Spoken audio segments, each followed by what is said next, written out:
बृहस्पति हमारे सौरमंडल का एक बहुत ही विचित्र प्लैनेट है, क्योंकि इसके अलग अलग हिस्से अलग अलग गति और डायरेक्शन में रोटेट करते हैं। वैज्ञानिक अभी तक इस बात के कारण को नहीं जानते थे, लेकिन हाल ही में हुई एक स्टडी में वैज्ञानिकों ने इस सवाल का भी उत्तर जान लिया है। सिर्फ इतना ही नहीं, नासा के एक वैज्ञानिक ने यह भी बताया कि हमारे चांद के साउथ पोल पर जीवन मौजूद हो सकता है।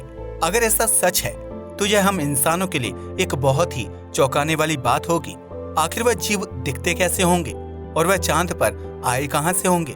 आज के इस वीडियो में हम ऐसे ही बहुत इंटरेस्टिंग साइंस न्यूज आपको बताने वाले हैं, इसलिए वीडियो को अंत तक जरूर देखिएगा। बृहस्पति हमारे सौरमंडल का सबसे भारी और सबसे बड़ा ग्रह है। चौंकाने वाली बात तो ये है कि सबसे भारी होने के बावजूद इस पर जरा सा भी सॉलिड लैंड नहीं मौजूद है। यह ग्रह पूरी तरीके से गैस और बादलों से बना हुआ है, जिन्हें आप इन तस्वीरों में भी देख सकते हैं। फोटोज में यह ग्रह बहुत नॉर्मल लगता है, लेकिन असल में ऐसा है नहीं। अगर आप बृहस्पति को अंतरिक्ष में जाकर सामने से देखेंगे तो आपको पता चलेगा कि इसके अलग अलग हिस्से अलग अलग दिशा में रोटेट करते हैं।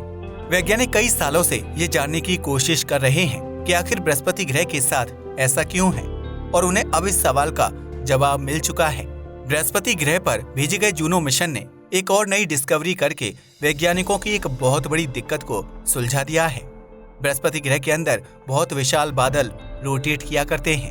बादलों के साथ साथ यहाँ पर बहुत तेज हवाएं चलती हैं, जिन्हें लैटिट्यूडिनल विंड्स कहा जाता है। इन हवाओं की रफ्तार बहुत ज्यादा तेज होती है, जिस वजह से बृहस्पति के बादल खिंचकर लंबे हो जाते हैं। यह प्रोसेस आमतौर पर जुपिटर के इक्वेटोरियल रीजन में देखा जाता है, यानी बृहस्पति के सेंटर पार्ट में। अगर आपको नहीं पता तो बता दूं कि किसी भी ग्रह को स्टडी करने के लिए वैज्ञानिक उसे दो तरह की रेखाओं से बांटते हैं। पहली रेखा को कहा जाता है लैटिट्यूड और दूसरी रेखा को कहा जाता है लॉन्गिट्यूड। लैटिट्यूड्स ग्रह को कुछ इस तरीके से कवर करती हैं, जैसा आप अपनी स्क्रीन पर देख रहे हैं, और लॉन्गिट्यूड्स ग्रह के दोनों केंद्रों को आपस में मिलाने का काम करती हैं। वैज्ञानिकों द्वारा की गई स्टडी के मुताबिक जैसे जैसे हम जुपिटर के नॉर्थ लैटिट्यूड से साउथ लैटिट्यूड तक आते हैं, वैसे वैसे इस पर चलने वाली हवाओं की भी डायरेक्शन बदलती हुई दिखाई देती है। नॉर्थ लैटिट्यूड में रहने पर बृहस्पति की हवाएं ईस्ट डायरेक्शन में बहती हुई दिखाई देती हैं, लेकिन साउथ लैटिट्यूड में आते ही यह अपनी डायरेक्शन को वेस्ट की ओर चेंज कर लेती हैं। थोड़ा और आगे बढ़ने पर बृहस्पति का साउथ पोल आ जाता है, जहां यह हवाएं अपनी डायरेक्शन को फिर से चेंज करके ईस्ट की ओर कर लेती हैं। सिर्फ इतना ही नहीं, वैज्ञानिकों ने यह भी नोटिस किया है कि हर 4 से 5 सालों में यह बादल आपस में मिक्स हो जाते हैं और नए बादलों की फॉर्मेशन कर लेते हैं। सिर्फ इतना ही नहीं, यह बादल कभी कभार तो अपने रंग को भी चेंज कर लेते हैं। वैज्ञानिकों के इतने सारे कंफ्यूजन का सॉल्यूशन मात्र एक चीज में छुपा हुआ था, और वह चीज है जुपिटर की मैग्नेटिक फील्ड। वैज्ञानिकों ने यह पता लगाया है कि जुपिटर की मैग्नेटिक फील्ड में टॉर्सिनल ओसिलेशन नाम की एक प्रक्रिया होती है। इसकी वजह से बृहस्पति की सतह के नीचे मौजूद इंफ्रारेड रेडिएशन की मात्रा में बदलाव आने लगते हैं। वैज्ञानिक बताते हैं कि यह रेडिएशन बृहस्पति की सतह से करीब 50 किलोमीटर की गहराई पर मौजूद रहती है, और उसमें हल्का सा भी चेंज होने पर हमें पूरे बृहस्पति पर बदलाव होते हुए दिखाई देते हैं। हालांकि इस बात को अभी भी वैज्ञानिक नहीं समझ पाए हैं कि मैग्नेटिक फील्ड की वजह से इंफ्रारेड रेडिएशन की मात्रा में इतना बड़ा बदलाव कैसे आ जाता है। Microbes on lunar south pole. अगर पृथ्वी से तुलना की जाए तो हमारा चांद जीवन के लिए एक बहुत ही बंजर और खतरनाक जगह है। चांद के ज्यादातर हिस्से में तापमान एक्सट्रीम पर रहता है। वायुमंडल और चुंबकीय क्षेत्र न होने की वजह से चांद की सतह पर लगातार सूर्य से निकलने वाले चार्ज पार्टिकल्स की बारिश होती रहती है। इतनी कठोर परिस्थितियां होने के बावजूद नासा गोडार्ड के प्लानिटरी साइंटिस्ट ये मानते हैं कि चांद पर माइक्रोबियल जीवन मौजूद हो सकता है। अगर आपको नहीं पता तो बता दूं कि माइक्रोब्स बहुत छोटे छोटे लिविंग क्रिएचर्स को कहते हैं, जिन्हें आमतौर पर बस माइक्रोस्कोप के जरिए ही देखा जा सकता है, जैसे बैक्टीरिया और फंगी। परवल सक्सेना नाम के यह वैज्ञानिक अपनी टीम के साथ ये खोज करने का काम करते हैं कि सौरमंडल के बाहर किन जगहों पर जीवन मौजूद हो सकता है। लेकिन हाल ही में उनका ध्यान सोलर सिस्टम के बाहर से हटकर पृथ्वी के चांद पर आया है। उनके मुताबिक चांद का साउथ पोल माइक्रोबियल लाइफ को सपोर्ट करने के लिए एक बहुत अच्छा एरिया हो सकता है। वह इसके बहुत सारे कारण बताते हैं। पिछले कुछ सालों में चांद का साउथ पोल बहुत फेमस हो रहा है। ऐसा इसलिए है क्योंकि 2025 में आर्टेमिस 3 के अंतर्गत नासा अपने एस्ट्रोनॉट्स को चांद के साउथ पोल पर भेजना चाहता है। नासा ने 13 ऐसी लैंडिंग साइट्स को शॉर्टलिस्ट किया है जिन पर एस्ट्रोनॉट्स के यान को भविष्य में उतारा जा सकता है। अभी तक किसी भी इंसान ने चांद के साउथ पोल पर अपने कदम नहीं रखे हैं, इसलिए ये मिशन बहुत ही ज्यादा खास होने वाला है। नासा के मून मिनरलॉजी मैपर द्वारा दिए गए डेटा से वैज्ञानिकों को एक बहुत ही महत्वपूर्ण जानकारी पता चली थी। चांद के साउथ पोल पर गड्ढे मौजूद होने के साथ साथ उन गड्ढों में वाटर आइस भी मौजूद है। ये जानकारी महत्वपूर्ण इसलिए है क्योंकि भविष्य में अंतरिक्ष यात्री इसी बर्फ का इस्तेमाल करके अपने रॉकेट के लिए हाइड्रोजन और ऑक्सीजन फ्यूल का निर्माण कर पाएंगे। चांद की ग्रेविटी कम होने की वजह से वहां से किसी भी चीज को लॉन्च करना पृथ्वी की तुलना में बहुत आसान होता है। वैज्ञानिक बताते हैं किसी बर्फ में माइक्रोबियल लाइफ भी मौजूद हो सकती है जो नासा द्वारा लॉन्च किए गए लैंडर की वजह से वहां पहुंची होगी। प्रबल सक्सेना कहते हैं कि अगर ऐसा नहीं भी है तब भी दुखी होने की कोई बात नहीं है क्योंकि अंततः यह माइक्रोब्स इंसानों की वजह से चांद पर पहुंच ही जाएंगे। वे बताते हैं कि चांद के साउथ पोल पर ज्यादा धूप नहीं पड़ती है जिस वजह से वहां के ज्यादातर एरिया में अंधेरा रहता है। यह सुनने में भले ही एक डरावनी चीज लगे लेकिन किसी भी माइक्रोबियल लाइफ के लिए ये एक बहुत जरूरी चीज है।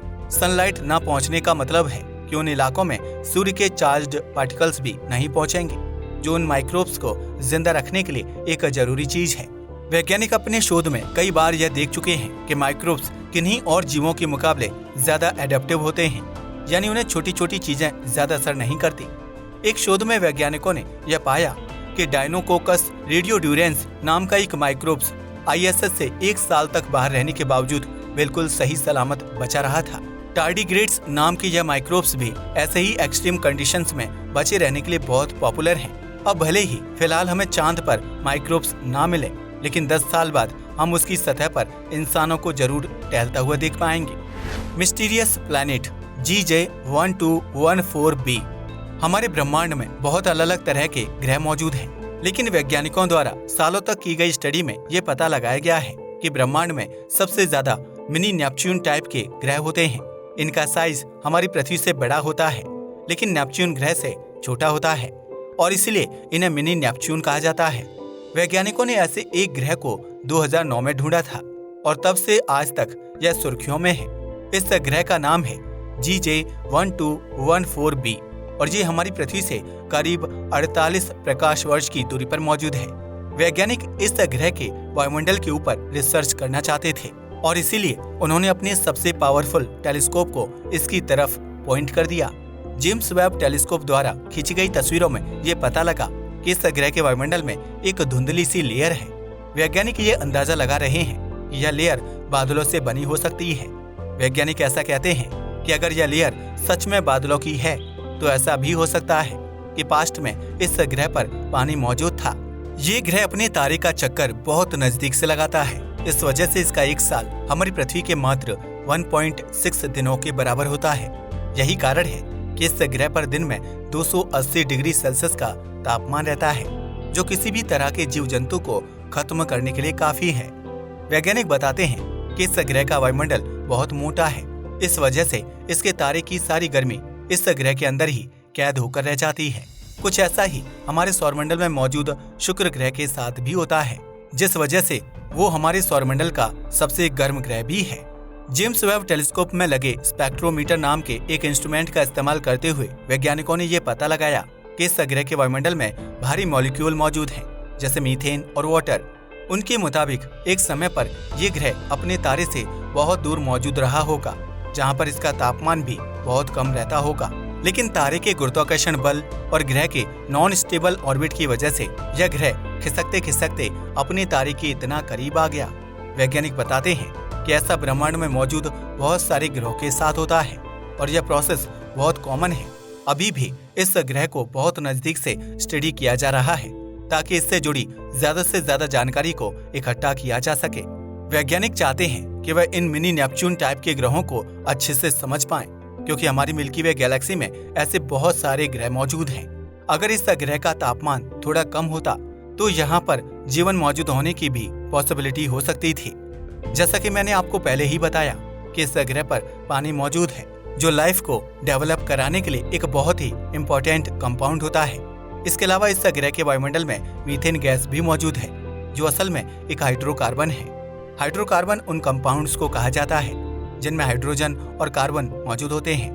वैज्ञानिकों के मुताबिक जिन ग्रहों के वायुमंडल में हाइड्रोकार्बन मौजूद होते हैं, वहां पर जीवन मौजूद होने के चांस कई हद तक बढ़ जाते हैं। हमारे सौरमंडल में मौजूद शनि ग्रह के चांद टाइटन पर भी बहुत भारी मात्रा में हाइड्रोकार्बन मौजूद है और यही कारण है कि वैज्ञानिक वहां पर जीवन खोजने के इतने सारे प्रयत्न कर रहे हैं। GJ1214b प्लैनेट के पास हाइड्रोकार्बन तो मौजूद है, लेकिन इसका तापमान बहुत ज्यादा है, जिस वजह से किसी भी तरह के जीव जंतु यहाँ पर पैदा नहीं हो पाएंगे। हालांकि इस तरह के ग्रहों को स्टडी करके वैज्ञानिक भविष्य में ऐसे ग्रहों को जरूर ढूंढ सकते हैं जिन पर माइक्रोबियल लाइफ मौजूद हो। आज के लिए बस इतना ही। वीडियो पसंद आया हो तो इसे लाइक और शेयर करें। धन्यवाद।